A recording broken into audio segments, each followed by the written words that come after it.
trying to put word out about missing people. I run several different blogs, several different sites. I try to keep information as current as possible. I'm by no means a professional, but I do work very hard to try to keep information current. The way I got involved in this current case is I actually have had issues with the person of interest, Preston Pierce / Darryl Lott myself. I stumbled across some things that, kind of caught me as odd before I even knew that Gretchen Fleming was a missing person. And how I came about that information was I was doing ancestry research and came across some pictures of my father's grave. And what had happened was somebody else had posted the pictures, and I thought, that's kind of odd. So I inquired about who the person was, and at first it wasn't a big deal. And then I asked him, are you a family friend? Did you know my dad? And he became extremely combative very quickly. So, we had this exchange where he vehemently denied that he had taken the pictures, and it really just was an odd situation, and I kind of let it go. Well, I happened to be looking into another case with Caitlin Ferry, and realized that she was buried in the same place. And upon further investigation, I found out that, she was one of the people who was classified as being murdered. And I dug a little further in and realized that Preston Pierce had taken the pictures of my father's grave after he cleaned them off and placed flowers on it. He had taken pictures of her grave as well. And it was a year to the day that Caitlin had passed away. So it just, he has this huge obsession with graveyards, and we, kind of had this exchange where we got into an argument about why was he lying about posting the pictures, and so it just kind of spiraled from there. So I contacted the Parkersburg Police Department and let them know that there were several discrepancies. I sent them all the messages between him and myself,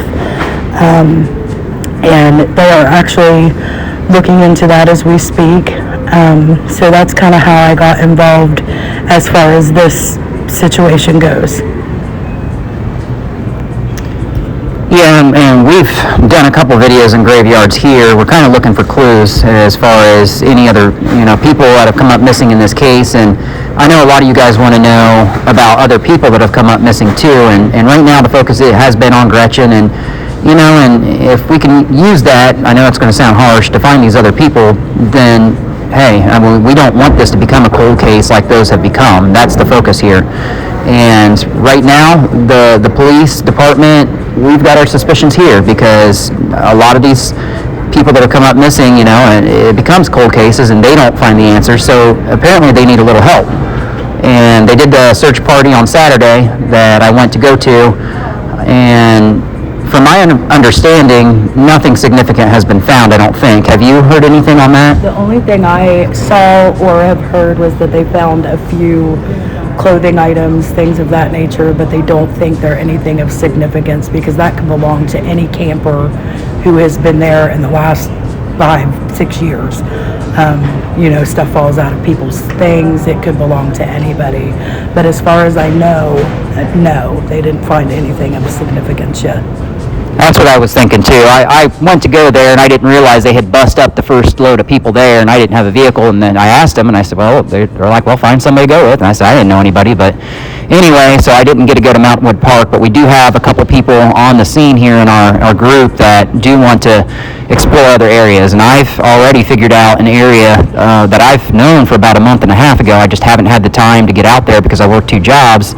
Is a heavily wooded area, and basically where these other bodies have been found.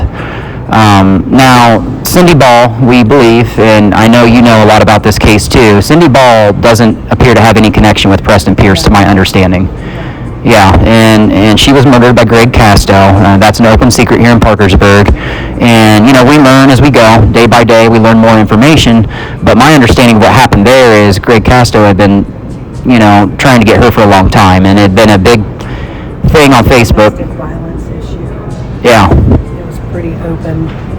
Yep, it was very public knowledge on her Facebook account, his Facebook account. It was a domestic violence thing, and Greg Casto, eventually what happened was he was trying to kill her. Well, she had stabbed him, I think, in the truck when he was driving out near Mineral Wells. I want to say it was on Sugar Run Road, maybe. And then she got out, tried to escape, and he followed her and shot her in the back of the head. So that has no connection to Preston Pierce here or Caitlin Ferry. Now, the reason I feel so strongly that it's Preston Pierce is because of the pictures in the graveyard and stuff. It's one thing to go to graveyards and take pictures, but when you're showing up at the anniversary of somebody's death, basically to the day, and taking a picture of somebody's father's grave and cleaning it up and putting all that... It's in proximity to where she's buried. And the same flowers that this individual put on my father's grave, he also put on hers. And the other thing that makes us kind of think that it's connected, and it could not be connected at all, it might just be a coincidence, is the fact that both girls were musicians. And if you look at Caitlin Ferry's gravestone, she has music notes on it. They both came from Vienna. They lived in close proximity with the POI. And it's just a lot of weird coincidences that keep coming up. And I also did some investigation, and I called a police department and sent some messages to a police department in Eastover and in Fayetteville, North Carolina, as they have several cases down there in places that he lived, where I believe in one town there was 3 girls who came up missing, and then they found them dead in different places, and another girl is still missing to this day, and those run in proximity to the time that he lived in that area. Do you know when that was, time frame? Right now I don't have it in front of me, but I can provide you with that information when I get home. But it's been in the past. I know one of the girls is still missing, and she's been missing for about 8 years, so around that proximity, I believe. Okay, yeah, he definitely has lived over in North Carolina, and also in Georgia. He's lived, from what I found, we did a background check, and just under the name Darryl Lott, he's lived at 37 different residences between here, Georgia, and North Carolina. So this guy's been all over, and there's no stopping him. And the thing is, if he's responsible for all these, he's getting away with murder, folks, and we're trying to put a stop to that. And if we can get this guy with enough information compiled up and get him behind bars where we believe he belongs, then we can stop this, So that's the main purpose of this show. One of the other main concerns is that on a lot of the blogs and websites, I actually still have the screenshots and stuff saved where several women came forward and actually said, look, I couldn't remember what the guy's name was, but that's the guy that raped me, and that's out of Ravenswood. And she actually put detail on the website, and I kept all of it. It's since disappeared, I think, because she was getting a lot of backlash for not reporting it when it happened, which is ridiculous in my point of view. But she said that she made a report, and my concern is if she made a report of actually being raped, why is he not sitting in jail? Because, a lot of rape victims don't come forward as soon as it happens. Sometimes it takes months, years. It just depends. And if she couldn't remember, who picked her up, and then she saw this picture, they should at least be investigating that. So if you see this man out and you're in a bar or you're in a restaurant, just be aware of your surroundings and make sure you're being safe.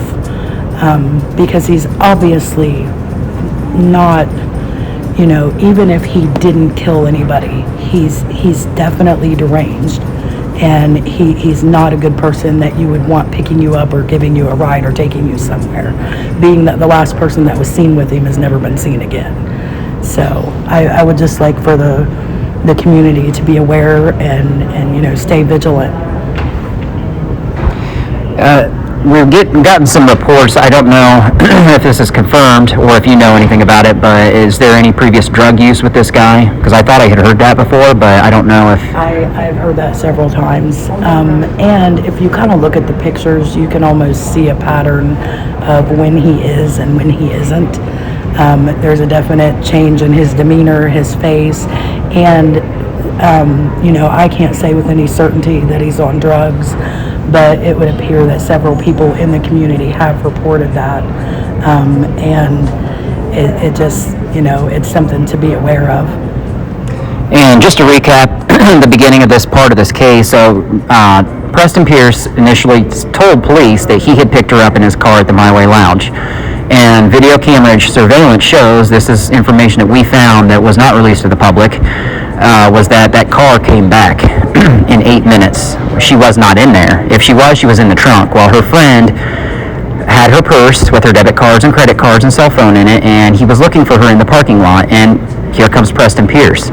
And the friend, who his name was never released, some people know it, I'm not putting it out there, I don't know it, but basically he said that I'm not giving you this purse to Preston Pierce unless Gretchen's with you, and he never saw her with him.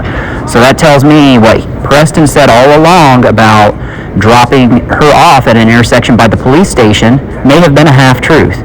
It might have been true, and if that's the case, you still got the Parkersburg Police Station with their website down since December 16th, and that's their arrest log. And what's the reason for that? They're hiding more than meets the eye. And next show, we're going to probably get into a little bit of corruption, maybe not just with this police station, but with a lot of police stations across the country, and why this guy keeps seeming to get away with murder.